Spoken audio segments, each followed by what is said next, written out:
for today's video mga ka-DIY, dahil nga may nag-request kung paano daw natin ilalagay o i-insert yung ating mga tablecloth. So, katulad dito guys, kung yung tablecloth nyo ay nakatahi yung mga dulo, so gagamit lang kayo ng alambre or plastic straw para isiksik yung straw sa loob ng yung may tahi po. Ayan. So, para ka lang naglalagay ng kortina. Ganyan po kapag may tahi yung tablecloth nyo sa dulo.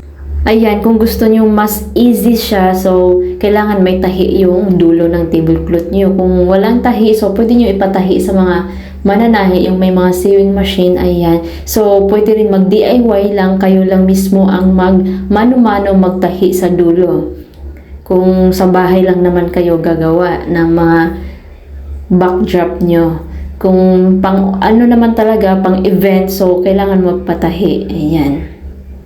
So, ganyan lang yung una nating way kung paano mag-insert ng mga tablecloth sa base ng ating backdrop. So, ito naman yung pangalawa guys. Kung ang backdrop stand nyo ay kahoy, so isasampay mo lang yung tablecloth mo, then ayusin mo sa tamang size ng gusto mo at lagyan ng thumbtacks. Kung kahoy yung tablecloth mo, di ba?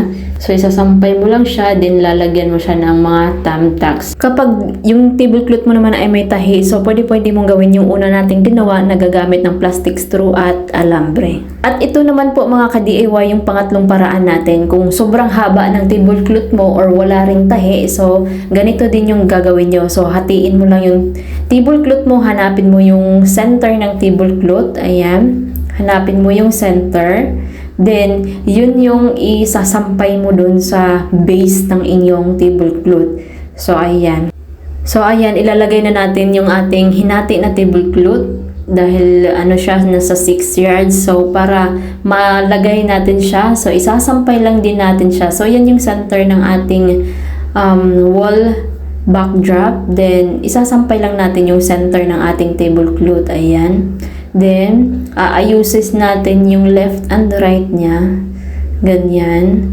Then, gagamit tayo ng pins. Kung wala kayong mga pins, pwede yung perdible. Ayan, para hindi matanggal yung ating sinampay na tablecloth dun sa base ng ating backdrop. Ayan. So, isasampay lang natin siya sa base natin. So, next naman, kung magdadagdag ka pa, so ilalagay mo lang yung tablecloth mo kung saan mo gusto siya nakapwesto. So, next, maglalagay ako dito ng another color. So, ayan, ipipin lang muna natin siya para hindi matanggal yung ating in-insert na tablecloth.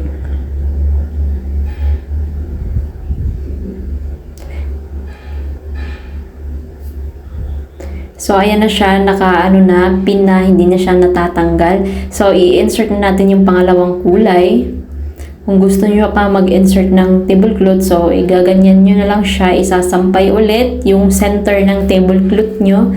Then, ibubuka, ayusin, hanggang dun sa dulo ng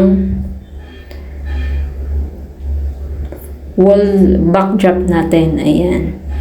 Then, lalagyan ng pins. So, ganyan lang yung pangatlong paraan natin kung paano mag-insert o maglagay ng mga tablecloth sa ating backdrop.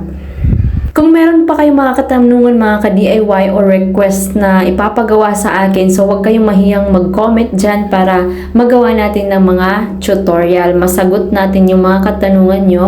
At for more videos, you can visit my YouTube channel, Jasmine DIY. Don't forget to like, subscribe, at i-hit ang notification bell para lagi kayong updated. At paki-follow na rin ating Facebook page para lagi kayong updated. At paki-share na rin ito ating videos para mas maraming makanood, matuto, at magkaroon ng mga ideas sa ating mga tuturo. Maraming salamat, ingat, and God bless everyone.